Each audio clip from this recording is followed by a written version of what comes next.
Hello, welcome to my channel. I always do this. It's gonna happen in every video. Sorry. My name is Andrew. Hi, it's me. It's a different day. I was editing this video at the moment and basically realized that it's really long, and I just want to make anyone watching this aware that if you are only here for a specific book, then I will have timestamps in the description so you can skip straight to that book. Also, some basic stats as far as the books that I read that are going to be mentioned in this video. There's a total of 11 books. So I read 3 mystery books, 1 fantasy book, 3 literary fiction books, 2 middle grade books, and 2 horror novels. My star ratings were 2 5-star books and 6 4-star books. So pretty good, pretty high ratings. And then I had 2 3-star books and 1 2-star book and no 1-star books. So there's that. So like I said, I will have in the description the timestamps for any specific book that you want to know my thoughts on, as well as if there's like any type of spoiler. I only really spoiled-ish 1 book, so there will be like a little siren emoji next to the book that had some spoilers in it. So if you want to avoid that, just don't watch the part about that specific book. And you're probably going to see this version of me sprinkled throughout the video because I forgot to explain what a couple books were even about. Today I wanted to talk to you guys about some books that I read recently. It's basically what I read in September, but there's a couple things I read before September and a couple of things I read like a couple days after, so I just can't really officially call it my September wrap up. Also, it's like mid-October, probably by the time this is going live. So just as I'm seeing other people do this, I also want to do this. I am currently reading Cinderella is Dead. I am on page 195. Okay, so I want to start off by talking about a DNF, which was The Deep. I got to about page 73 of this book, and I just really, the writing style, I wasn't super in the mood for. I know this is so short, and I could easily just pick it back up and finish it, but I just was not feeling it. It's mostly the writing style that I just was like, I'd rather read something different.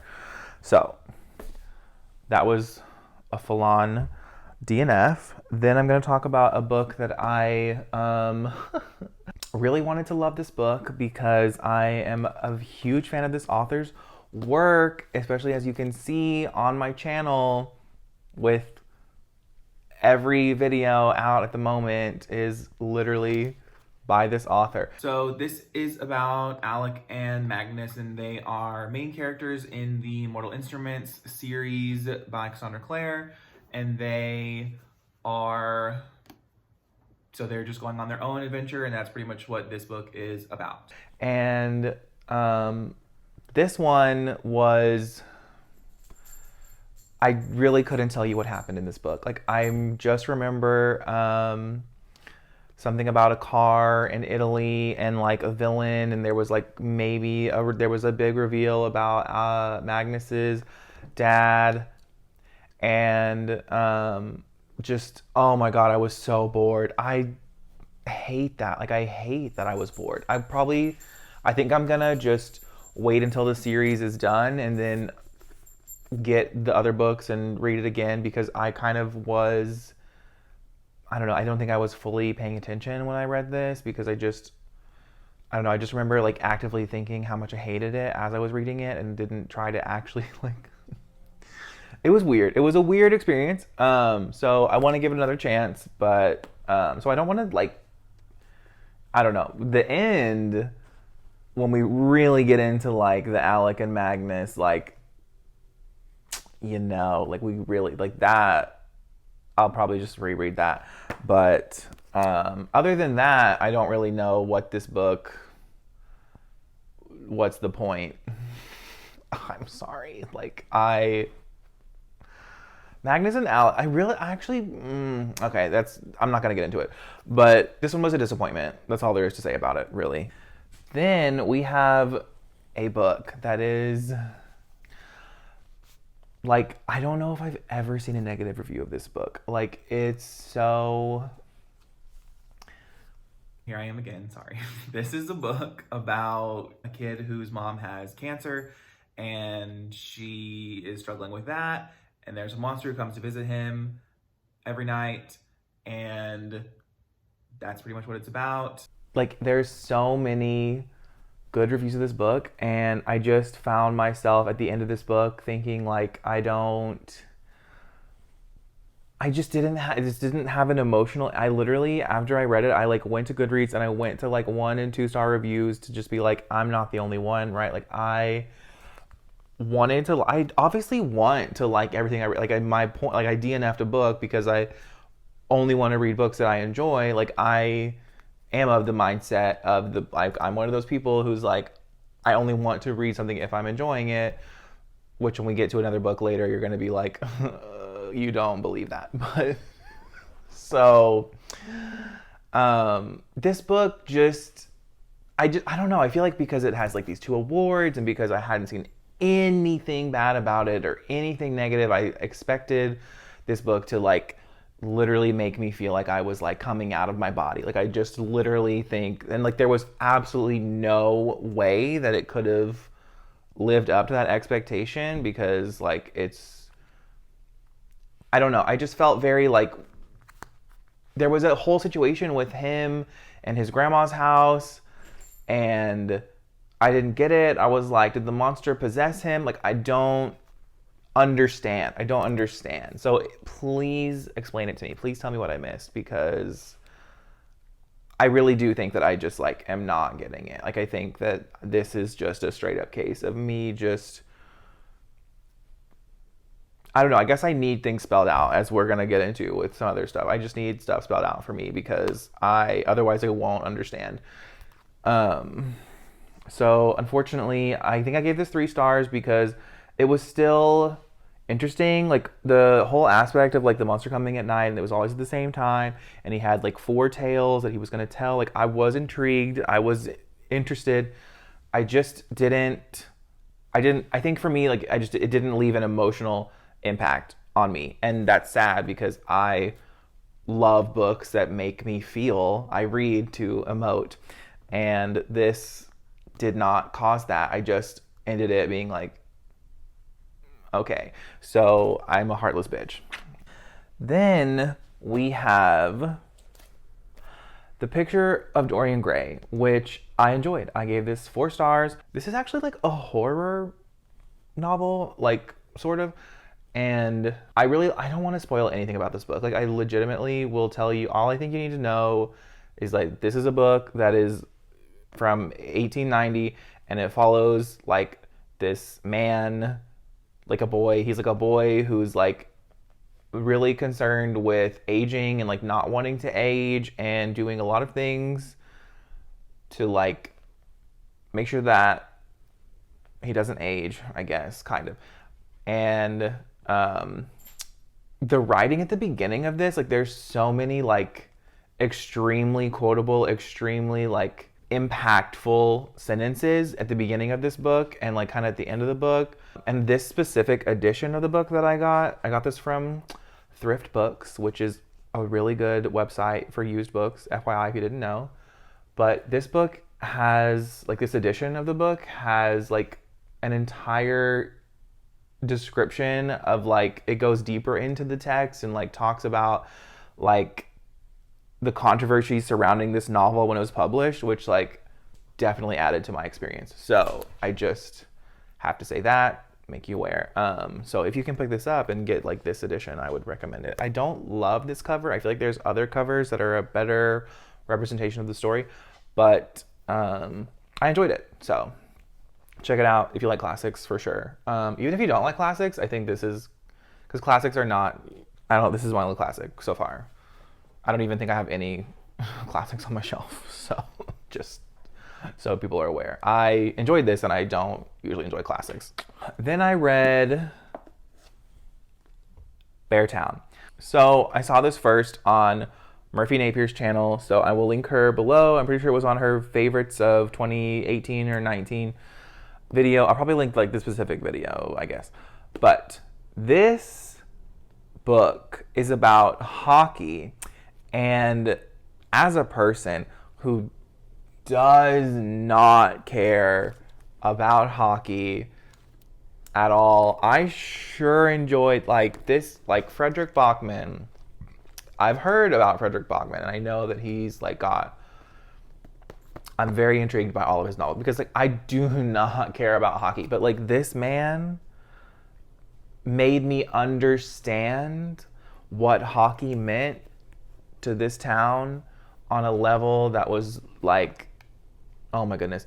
So basically it's a story set in Canada, I believe, about an entire town, and they are obsessed with hockey, and like it's kind of the only thing the town has to offer is like hockey. It's like hockey, hockey, hockey. And there's like, you get lots of perspectives from lots of different people and like what hockey means to them, and like you get perspectives from like the people on the hockey team and from like the hockey coach, and then from like this girl and her best friend and like the mom.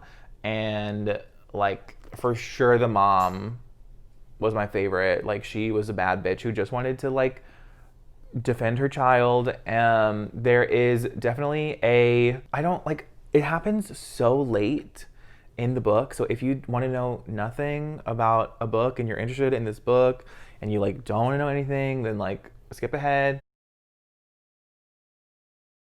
There's like a rape scene in the book, and then that's like a huge point in the book about how like even when this girl gets raped, like you have an entire town that like cares so much about hockey because like she's, I don't want to say who does it, but like it's clearly someone on the hockey team, and it just leads to a whole entire like it's so well written. This is a very well written book, and this is a translated book. You need to know what happens on page 1 because late one evening toward the end of March, a teenager picked up a double-barreled shotgun, walked into the forest, put the gun to someone else's forehead, and pulled the trigger.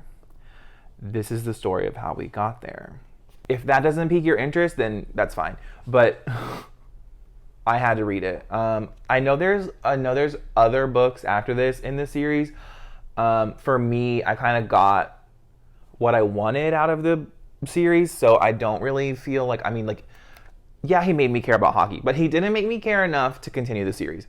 But I am gonna check out everything outside of this series by Frederick Bachman, because I know he has Anxious People that just came out. I know a man called Uwe. Like, nobody seems to say what actually happens in that book, which makes me feel like it is a really good book, because I know when I read a book and I love what happens in the book, I'm like, I don't want to tell you anything that happens in the book because I want you to have the full experience of the book. So this one was good. So yeah, if you've never heard of Frederick Bachman, check him out. Then I started a book that led me to just only want to read this book. Truly Devious is the first book in a YA mystery series. There's only 3 books. There's 3 books, and she's gonna come out with a 4th book, I think next year. I think it's next year. So, but the first 3 books are like complete. Like the 3rd book doesn't really leave anything open for, I'm not sure what's gonna happen in the 4th book, but oh my goodness, this was so good. This was probably one of like my top 3 things I've read so far. I was hooked. Like, this is so good. Okay, hi, let me tell you what it's about. So this is a series about Stevie, who is a character dealing with anxiety, and she loves murder mysteries, and she gets this opportunity to go to this like boarding school in I think it's in Vermont. I'm pretty sure it's in Vermont. There's literally like a map of the school at the beginning, and it's told in a flashback format because there was a murder at the school that she goes to in 1936. and she's present day at the school, and there is like one murder or two murder. I don't know. There's a missing persons from 1936, and there's a murder from 1936, and then there's also like murders happening present day, and oh, it was so good. It was, and like you have like the flashbacks were perfect. Like they were perfect. Like they came in like, and they then immediately became relevant to the present. And then you had like FBI interviews, and like Stevie like wants to go work for the FBI. And then you have the whole situation with like her love interest. Like it was definitely good. I gave every book 4 stars. I would give the whole series overall like 4 stars. The only thing like the thing that is like lacking from this series is like character development, which I mean, maybe you would disagree with me if you've read this and you think the characters are like fully fleshed out. I think Stevie and David, one of her love, well, is there only one love? It's debatable if there's only one love interest or multiple love interests. I think like you could probably argue that there are other people, other men that were also interested in Stevie, but in my opinion, the only fleshed out character was like Stevie and I'm not sure I can really, because they don't really have like full on arcs. They really just exist to help Stevie do something, which like I don't mind. Like that's not. I was highly entertained by this series, and I mean I literally finished this, and then I immediately went to get the audiobook for the second book. And then I immediately got the audiobook for the third book. Like I think I read all 3 of these in like a week and a half. So they're really good. There's a blurb from John Green, if you can't see it. Intricately plotted, compulsively readable. Agreed, Mr. Green. So these are pretty popular. So I don't know if you probably have heard of them. If you've read them, I would absolutely love to know your thoughts. Tell me like what you think. I really appreciated this book mostly for like the structure of the story and the flashbacks and the FBI interviews. Like it was very engaging. Like it was a very engaging book. So highly recommend.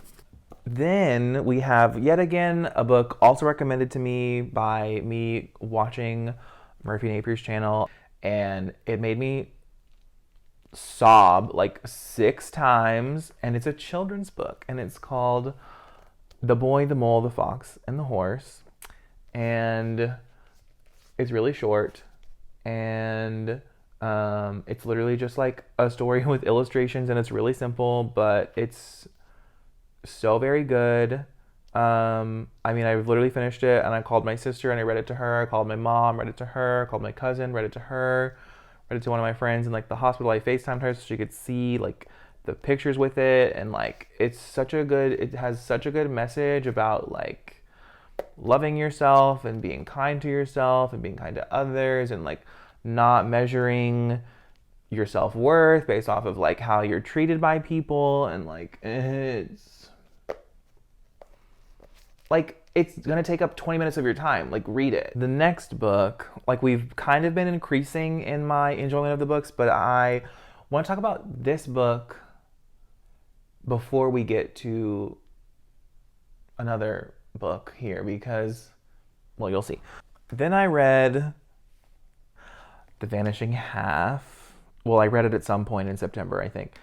And I gave this book 3 stars because of a couple of reasons. I definitely feel like the story was engaging and intriguing. I kind of think I want to increase my rating actually after thinking about it some more, because this is definitely my critique about the book is that I wish I knew more. I wish there had been more information. So to me, that means like I am invested in the characters. I'm invested in the story. I am invested. So I would give this like a 3.5. Again, this is kind of like, I read this like the same week I read A Monster Calls, and it was like just weird to me because like this book was very hyped. I feel like I saw a couple different people give this 5 stars, and it's on like it's shortlisted for some book award. I'll try to find it and put it somewhere in here, I think. And this just was not as mind-blowing as I expected it to be. Like, I thought this was going to... I don't know what I expected. I just didn't expect this. I definitely cared a lot more about the younger generation, and I wish that there had been a lot more discussion about the older sisters. Like, I wish they'd had... Hello, I didn't tell you what the book is about. The book is about two sisters that are both white. They're black, but they're white passing, and one splits up and goes to DC, and the other one goes, I think she stays like where she's from. And I just felt like that is a very intriguing premise. Like, that is very intriguing. I feel like the story about each of the sisters' daughters was definitely more interesting, and I was more invested in that, and I thought that was kind of written better in a way. I just have very mixed emotion on this. Like, I feel like there was topics in here that are kind of heavy that were just not discussed as deeply as I feel like they could have been. I feel like we have issues with like abuse, and we have issues with erasing your racial identity, and I feel like it was just never really like a frontal, like it was never a full focus conversation about like, this is how I did this and this is how it affected my life, and like I just didn't. Oh man, I don't know. This was a weird one for me. This was weird because like there was so much hype, and I did enjoy a lot of things about this book, but I just didn't love it. I didn't find it to be like overwhelmingly. I don't know. I think it's because like, I'm not sure. I haven't read a lot of literary fiction, and maybe like this is what literary fiction is, and I just like don't know enough about the genre and stuff. But I'm gonna make a case against that for you here in just a second. It was more than meh. Like, it was better than, it was like a 3.5, like 3, just 3.5. It was not 3.75. It was 3.5 because I did enjoy reading it. I don't regret reading it. It was an enjoyable read for the most part. And my biggest critique is that like we could have had a deeper conversation. That's my biggest critique on this, like, is that it didn't go deep enough. Then we're going to talk about a heavily, insanely hyped book on BookTube. There are so many positive reviews about this book. There are multiple people that have given this book 5 out of 5 stars, and I am now one of those people. So this is The 7 Husbands of Evelyn Hugo, which is, this is a book that I don't want to say anything because like you should really just, like this. Okay, as I said, with The Vanishing Half, the issues I had with that were that like it didn't go deep enough. This book definitely goes there, like especially when it comes to like domestic issues and when it comes to like racial stuff. The racial stuff like could have been an even deeper conversation here also. Like there could have been more in terms of that, but at the same time, like this was a very clear like purpose as to like why she did what she did, and this was a very clear like, this is Evelyn Hugo. She was like, I am who I am. Like, I don't regret anything. Like, these are all the choices that I made, how I got to where I am, how I became successful. So this is a story about a woman named Evelyn Hugo who is like a huge famous starlet in like the 50s and 60s. And she finds this journalist named Monique, and she wants her to interview her for this like magazine Monique works for. And obviously, there's so much more that happens beyond that. I gave this book 5 stars. You should absolutely believe the hype. This book is phenomenal. I actually convinced a real life person to pick up this book, and she told me after she finished it that she was in tears. I actually convinced another real life friend, I forgot. I also convinced her to also read this, and she finished it in like 2 days. Like, this is my favorite book I've read this month. I'm gonna read Daisy Jones and the Six. I have the audiobook from my library. I have every intention of reading that also, and probably anything else Taylor Jenkins Reid right, because this shit slaps. Like, this shit absolutely slaps. And this is also a super engaging book because it's also told with like, it has like newspaper headlines from the 50s or 60s as she's like, this is an incredibly linear narrative, and like, oh man, this is just everything I could ever want out of a book. Like, this is everything I could want out of a book. Like, this is, oh, I just, if you haven't read this, like, you need to fix that immediately. My copy of this book has questions in the back that are like, how did you feel like when the book was told this way? Or how do you feel about this thing that was added at the beginning of each husband's story? Like, it's so like, oh man.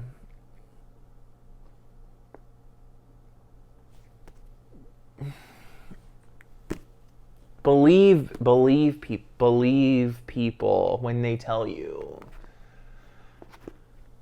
Man, girl, like, you just, I want everyone to read this book. I want everyone to read this book. I do know some people that have given this negative reviews, and I don't agree with anything they say. Not to say that you're not entitled to your opinion, because obviously everyone is entitled to their opinion. I just think that this book is almost for everyone. Like, I don't know anyone, I can't think of someone who I would be like, oh, you probably will hate this. There's so much that happens, and there's so much revealed, and there's so, like, oh, I'm not gonna sit here and I'm just gonna, like, this is really fucking good. If you haven't read this, like, are you alive? Like, no. Seriously. And then we're going to talk about a book that I read with the Rainbow Readers Book Club, which I'm going to leave the plug in the description for them as well. I read Wilder Girls. Last time you're gonna see this version of me. Yes, so it is about the Raxter Girls, which is a school on like an island, and these girls are trying to figure out like why there's this tox and what's happening to them and what's going on with their bodies, and they're trying to save one of the girls, and that's basically what it is about. Which I gave 2 stars, and I only finished. Yes, earlier in the video, I did say I only want to read books that I'm enjoying, and I will DNF a book if I'm not enjoying it. However, I really wanted to participate in the book club, so I forced myself to finish a book. Luckily, I did not spend any money on it, and I just had to listen to an audiobook, so I was not. But then again, I wonder if I physically read it, if it would be a different experience. So if you have read Wilder Girls and you can make a case for why I should read it again, I might consider it. I just, like, did not understand what was happening. What was the point? I don't know why we were. I just remember, I don't know. I mean, maybe I just didn't have a good, like, wasn't like giving it my full attention, which is totally possible. I know plenty of booktubers that enjoyed that book, or book reviewers that enjoyed that book. It just doesn't seem like it was for me, because I didn't enjoy it. I want to enjoy everything. So I hate having to be like, this was a book I didn't like, but like, whatever. You should still check out the book, and you should still decide for yourself if it's something that you want to read. I mean, it is female romance. I don't think they even kiss. Like, I'm pretty sure that they don't even kiss or something. I don't know. So I like wish I don't even know what happened in this story. Like, I probably shouldn't even talk about the fact that I read it, because like I probably shouldn't even count it, because like I just hardly gave it. Oh man, I don't know. It was a weird reading. It was weird. It was a weird experience, but I just want to mention it because like technically it's another book that I read. Um, I would just love, if you loved Wilder Girls, like please tell me why. Please tell me why. Please explain it to me. Explain to me why you like it, because I love when people love books. I love when you love books. Even if I don't like the book, I love when you love the book, and you should love the book. So that's it. That is my recent reads video. I will have all of my Instagram, Twitter, all those good things in the description. So feel free to follow me. I'm definitely the most active on Instagram. So I'm just going to hold this book. Like, I don't want to let it go. I literally don't want to let it go. Seriously. So I'm definitely the most active on Instagram. So if you've read any of these or you want to read a book with me, that would be super fun. Hit me up. Follow me. If you watch the whole video, I really appreciate it. Thank you so much. I would love it if you would subscribe. So if you want to follow me on any of those, in any of those methods, I would love it if you would do it. Leave me a comment. That's that. Okay. Bye.